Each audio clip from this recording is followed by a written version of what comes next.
காலதாமதத்துக்கு வருந்துகிறேன். ஏன்னா 1:30 மணிக்கு வரேன், 1 மணிக்கு வரேன்னு, இல்லை நீங்கள் 2 மணிக்கு வந்தால் போதுன்னு சொன்னாங்க. அதனால் நான் 2 மணிக்கு வரலான்னு சொல்லி கிளம்புனது கொஞ்சம் டிராஃபிக், உண்மையான டிராஃபிக் ஜாமில் நான் மாட்டிக்கிட்டேன். மணி மாதிரி இல்லை, ஏன்னா மணி வந்து மெதுவாக வராரு, வந்து முன்னாடி வர உட்காந்துட்டார். நான் தான் முதல்ல வந்தேன்ன மாதிரி. ஸோ வருகை தந்திருக்கின்ற அனைவருக்கும் என்னுடைய நன்றி கலந்த வணக்கத்தை தெரிவித்துக் கொள்கின்றேன். கண்ணப்பாவோட ப்ரீ ரிலீஸ் ஈவெண்ட் வந்து தமிழ்நாட்டில் மிகப்பெரிய லெவலில் பண்ணணும் எம்ஜிஆர் யூனிவர்சிட்டி வந்து பிளான் பண்ணிட்டு இருந்தாங்க. அது பல காரணங்களுக்காக அந்த படமும் வந்து 27ஆம் தேதி ரிலீஸ் பண்ணும்போது ஏற்கனவே ப்ரீ ரிலீஸ் ஈவெண்ட் முந்தானத்து வந்து ஹைதராபாத்தில் பண்ணாங்க.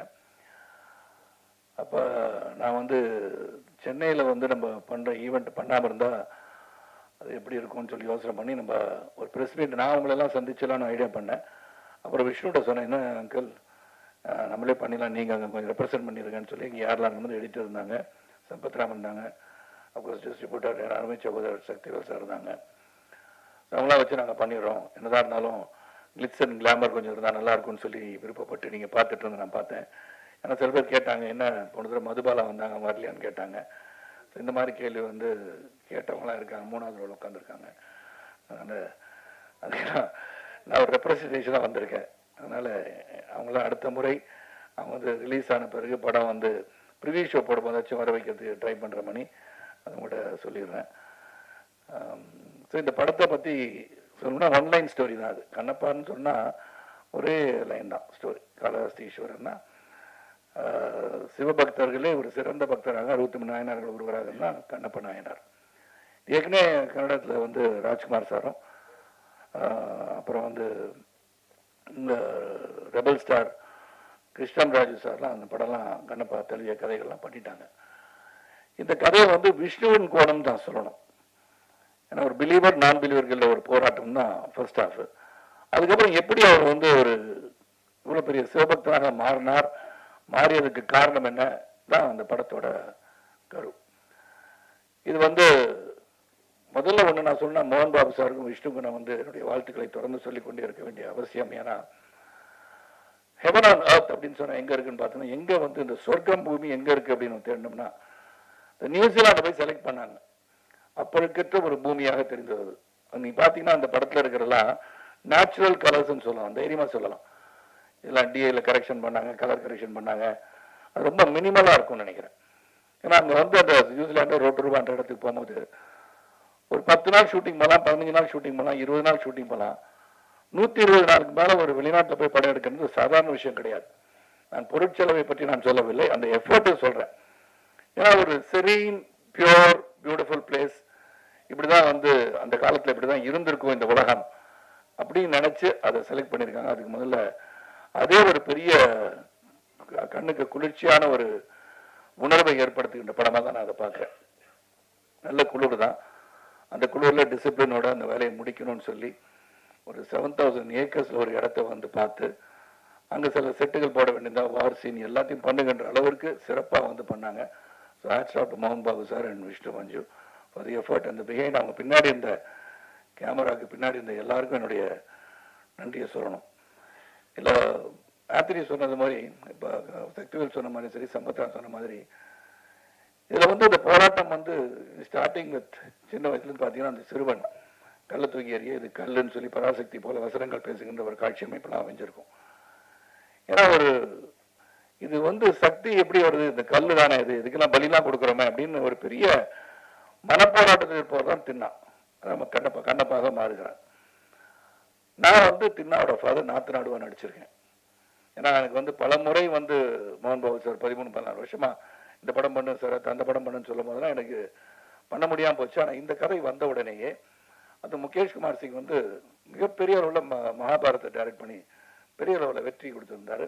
அவர் இன்னொரு ப்ராஜெக்ட் வச்சிருக்காரு, மகாபாரதம் வந்து ஒரு 3000 கோடியில் பண்ணுன்ற மிகப்பெரிய ஆசையோட அதை இன்னும் கொஞ்சம் பெருசாக பண்ணணும்னு ஆசைப்பட்டிருக்கார். அவர் கனவுகள் பலிக்கட்டும் சொல்லி அவரை வந்து செலக்ட் பண்ணி மோகன் பாபு சார் மகாபாரதம் வந்து இந்தியில் வந்துச்சு, அவரை செலக்ட் பண்ணி கண்ணப்ப நாயனார் கதை எடுக்க சொன்னது வியப்பாக இருந்தாலும் சிறப்பாக எடுத்திருக்கிறான்னு சொல்லலாம். எனக்கு கொடுக்கப்பட்ட கேரக்டர் அதில் வந்து இந்த கான்ஃப்ளிக்ஸ் பிட்வீன் மீ அண்ட் தின்னா, அதாவது விஷ்ணு, ரொம்ப சிறப்பாக அமைஞ்சிருந்துச்சு என்னை பொறுத்த வரைக்கும். ஏன்னா எடிட்டர் ஆண்டனிக்கு தான் தெரியும், சிறப்பாக நடிச்சிருப்போம், சிறப்பாக அமைஞ்சிருக்கோம்.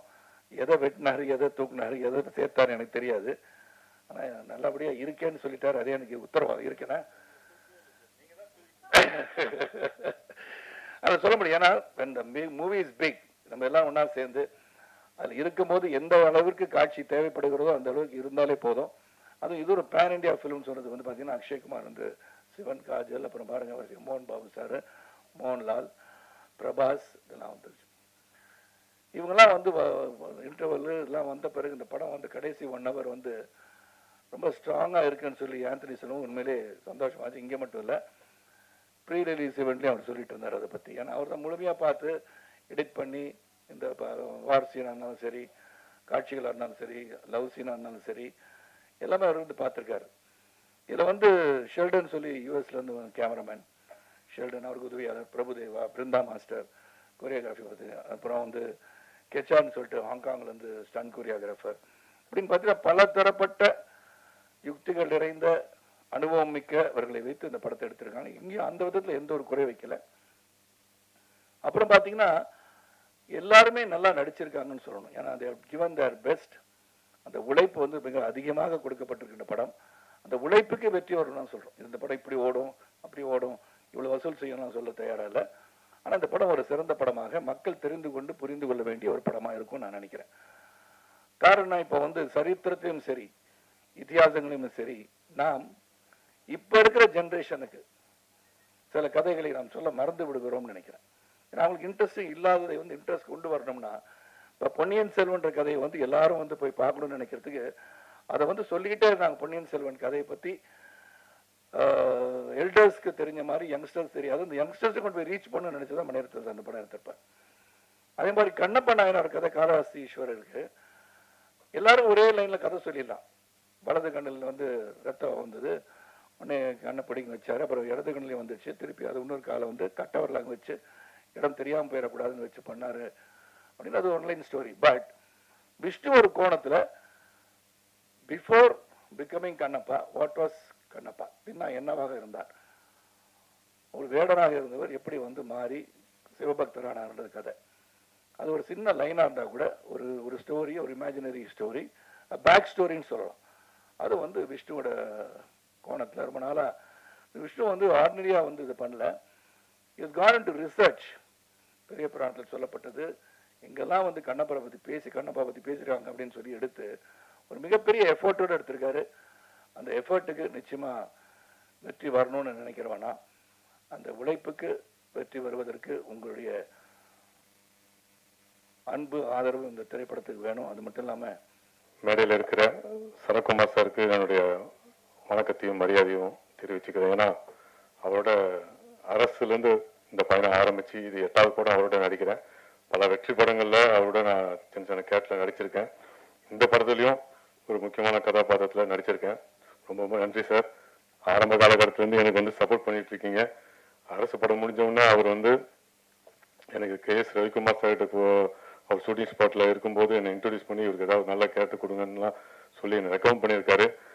என்னுடைய நன்றியை தெரிவிச்சுக்கிறேன் சார். அதே மாதிரி எடிட்டர் ஆண்டனி சார், சைனைட் அப்படிங்கிற ஒரு கன்னட படம் நான் பண்ணும்போது அவர் தான் அந்த படத்தோட எடிட்டரு. அதுதான் என்னோட ஃபர்ஸ்ட் படம் அவருடைய எடிட்டிங்கில் வருது. ரொம்ப ஒரு அற்புதமான ஒரு எடிட்டர், எல்லாருக்கும் தெரியும். இந்த படத்தில் அவருடைய ஒர்க்கு வந்து அந்த அளவுக்கு பேசப்படும். லாஸ்ட் சனிக்கிழமை ஹைதராபாத்தில் நடந்த இந்த கண்ணப்பா திரைப்படத்துடைய ப்ரீ லான்ச் ஈவெண்ட் வந்து அவ்வளோ கிராண்டாக நடந்தது. அதாவது அந்த ஈவெண்ட்டே வந்து ரொம்ப சக்சஸ்ஃபுல்லான ஒரு திரைப்படத்தை முன்ன பார்த்த மாதிரி ஒரு சந்தோஷம் கிடைச்சிது. அதில் படம் பார்த்த பிரம்மானந்தம் சார், அப்புறம் ரைட்டர் ரவி சார், அப்புறம் எடிட்டரு நம்ம ஆண்டனி சார், இவங்க எல்லாருமே சொன்னது என்னன்னா, after the entry of Prabhas sir இந்த படம் வந்து வேற லெவலில் இருக்கும் அப்படின்னு தான் எல்லாருமே பார்த்தவங்க எல்லாருமே சொன்னாங்க. இந்த படம் வந்து ஐ வுட் லைக் டு, எனக்கு வந்து ஃபர்ஸ்ட்டு மோகன் பாபு சாருக்கு நன்றி சொல்லணும், அண்ட் விஷ்ணு மஞ்சு அவங்களுக்கு நன்றி சொல்லணும், ப்ரொடியூசர்ஸ் சாருக்கும் நன்றி சொல்லணும். இந்த படத்தை இங்கே தமிழ்நாட்டில் ரிலீஸ் பண்ணுறாங்க. அண்ட் எனக்கு அண்ணன் சொல்லலாம், என்னன்னு சொல்கிறது தெரியல, பட் சரத்குமார் சார் ரொம்ப குட் ஃப்ரெண்ட். இந்த படம் பார்த்தீங்கன்னா, இந்த படத்தை பற்றி சொல்லணுன்னா ஒரு 3 ட்ராக் இருக்குது இந்த படத்தில்.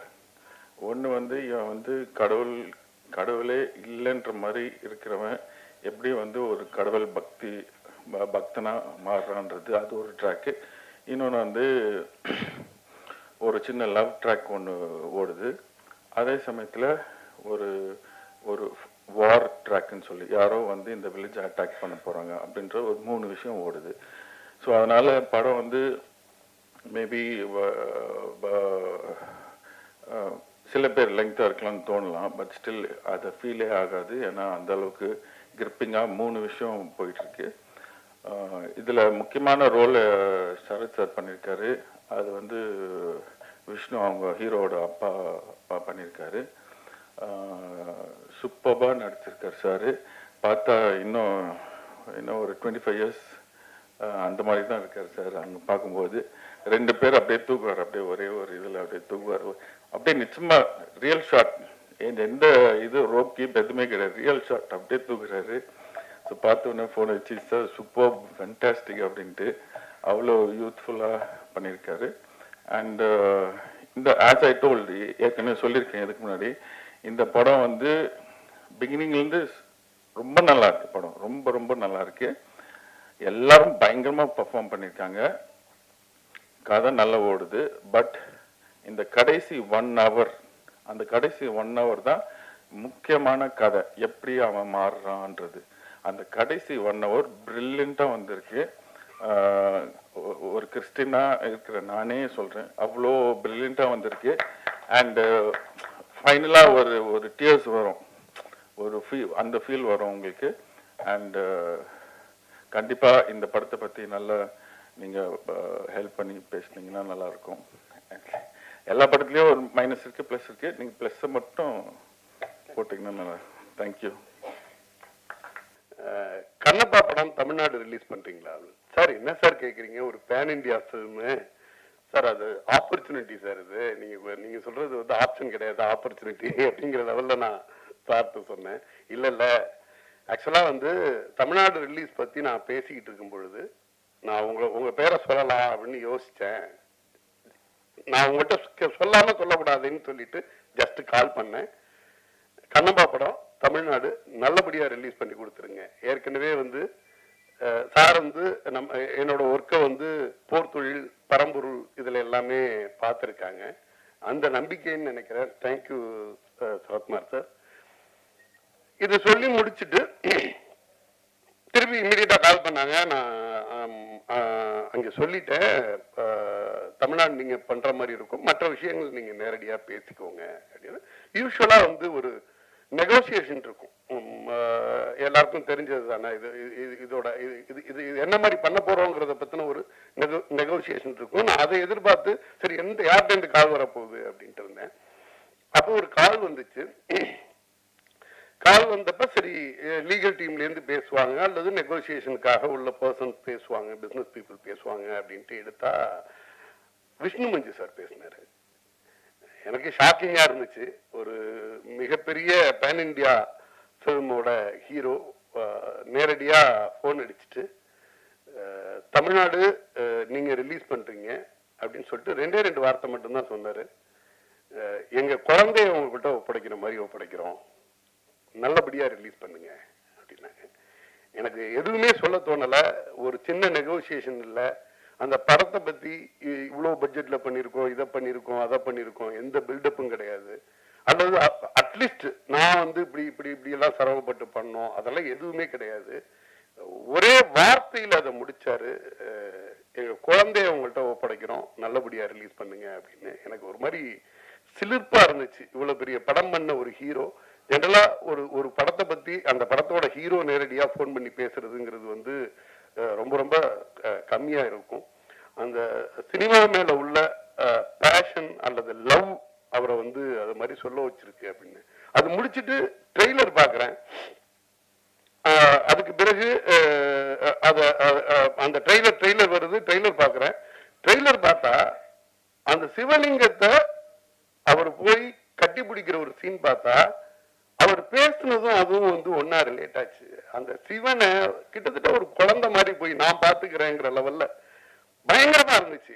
ஆக்சுவலா வந்து என்னன்னா அந்த அந்த அந்த சினிமாவை அவர் எந்த அளவு காதலிச்சாரோ அந்த படத்தை எந்த அளவு காதலிச்சிருக்காருங்கிறது வந்து அவரோட வார்த்தைக்கும் அந்த ஃப்ரேம்ல உள்ள அந்த ஃப்ரேமுக்கும் என்னால ஈஸியா கனெக்ட் பண்ண முடிஞ்சிச்சு. மிகப்பெரிய ஸ்டார் காஸ்ட் எல்லாம் சேர்ந்து ஒரு பெரிய பொருட்செலவுல பண்ணப்பட்ட படம். அதை விட நமக்கு இன்னொரு சந்தோஷமான விஷயம், நம்ம ஒவ்வொருத்தருமே இங்க உள்ளவங்கள எனக்கு தெரிஞ்சு ஒரு 99% கண்டிப்பா கண்ணப்பா கதையை வந்து ரொம்ப நுட்பமா சின்ன வயசுல இருந்தே கேட்டு பழகிருப்போம். நமக்கு வந்து இன்னைக்கு பொன்னியின் செல்வமா இருக்கட்டும், அந்த காலத்துல வந்த சம்பூர்ண ராமாயணமாகட்டும் இருக்கட்டும், அல்லது மகாபாரதத்தை தழுவி எடுக்கப்பட்ட திரைப்படங்களா இருக்கட்டும், காலங்காலமா நம்ம கேட்டுக்கிட்டு இருக்க கதைய பெரிய ஸ்கிரீன்ல நமக்கு பிடிச்ச ஆர்டிஸ்டோட பார்க்கும் பொழுது அந்த ஆடியன்ஸுக்கான கனெக்ட்ங்கிறது வேற ஒண்ணா இருக்கு. பொன்னியின் செல்வன் எடுக்க ஆரம்பிக்கும் போதே எல்லாருக்கும் தெரியும் வெற்றி படம் அப்படின்னு. ஆனா அது அவ்வளவு பெரிய வெற்றி படம்ங்கிறது வந்து எல்லாரும் நினைச்சதை விட 2 மடங்கு அதிகமா பண்ணுச்சு. இந்த கண்ணப்பா அப்படிங்கிறது வந்து ஒரு பக்தியை நோக்கி அல்லது சிவனை நோக்கி ஒரு சிவனடியாரோட அல்லது வந்து சிவன் பக்தி உள்ளவங்க அல்லது கடவுள் பக்தி உள்ள ஒவ்வொருத்தருமே அந்த கண்ணப்பா கதை கேட்கும் பொழுது அதை விட உயர்வா ஒரு பக்தியை வந்து சொல்லிட முடியாது. நம்ம எல்லாம் அதை கேட்டுதான் வளர்ந்துருப்போம். தமிழ்நாட்டுல உள்ள சின்ன குக்கிராமங்கள் வரைக்கும் அந்த கதை வந்து மறுபடி பாட்டிகளால, அம்மாக்களால, அக்காக்களால திருப்பி சொல்லப்பட்டு கேட்டு வளர்ந்த நம்ம தான்.